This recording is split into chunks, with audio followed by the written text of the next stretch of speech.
हम जब 5-6 क्लास में पढ़ रहे थे तब हम लोग के घर में एक बुक आता था, उसका नाम था बच्चों की 100 कहानियाँ।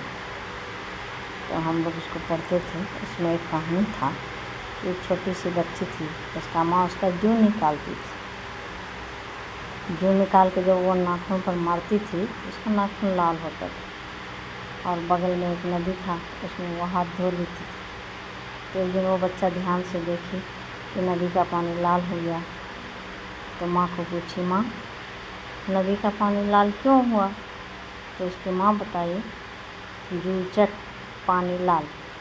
उस होके एक भैंस गुजर रही थी, वो क्या कि उस नदी का पानी पी ली।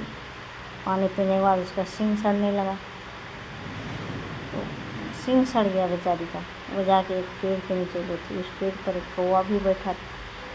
तो कौवा इसको पूछ लिया कि भैंस आपका सींग क्यों सड़ गया? भैंस को गुस्सा था, उसका सींग सड़ गया था। वो बेचारी बताई, जूं चट पानी लाल, सींग सड़ पत्ता झड़, कौवा काना। अब कौवा को भी श्राप लगा, कौवा का एक आँख फट गया। कौवा बेचारा वहाँ से उड़ा, रोते बिलखते निकला कि मैं बेकार इसको पूछ लिया, नहीं पूछता तो सही था। बेचारा निकल के एक दुकान पर जाकर बैठा। दुकानदार जो बनिया था वो अपना सामान बेच रहा था। अचानक उसका नज़र पड़ा कौवा पर, तो देखा कि कौवा का एक आँख फटा है। तो पूछा, कौवा आपका आँख कैसे फट गया? तो उसको भी वही कहानी बताया, जूं चट पानी लाल, सींग सड़ पत्ता झड़, कौवा काना, बनिया दीवाना। अब बनिया नाचने गाने लगा। पूरे गांव में हंगामा हुआ कि क्या हो गया, दुकान छोड़ के नाच गा रहा है। सब आया, कहा क्यों नाच गा रहे हो, कुछ तो बताओ। तो वो कहा, जूं चट पानी लाल, सींग सड़ पत्ता झड़, कौवा काना, बनिया दीवाना, रानी नाचनी। अब जब रानी नाचनी कह दिया तो रानी नाचने लगी। वहाँ राजा था, उसकी पत्नी रानी थी, वो नाचे, किसी को अच्छा नहीं लगता था।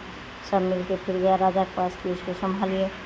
अब रानी उसको बोली, जूं चट पानी लाल, सींग सड़ पत्ता झड़, कौवा काना, बनिया दीवाना, रानी नाचनी, राजा ढोल बजाए। अब तो रानी राजा को भी आफत में डाल दी। राजा भी ढोल बजाने लगा। पूरा गाँव वाला इकट्ठा हुआ, कहा क्या हो गया अपने गाँव में? पूरा गांव आज नाच गा रहा है, काम धंधा छोड़ के। राजा आप तो कम से कम अपना इमेज समझिए। तो राजा कहा, जूं चट पानी लाल, सींग सड़ पत्ता झड़, कौवा काना, बनिया दीवाना, रानी नाचनी, राजा ढोल बजाए। तो कहने का मतलब ये था कि एक बच्ची को कहानी सुनाने के चक्कर में इतना सारा कांड हो गया, और राजा भी ढोल बजाने शुरू का नहीं, बजाता ही रह गया।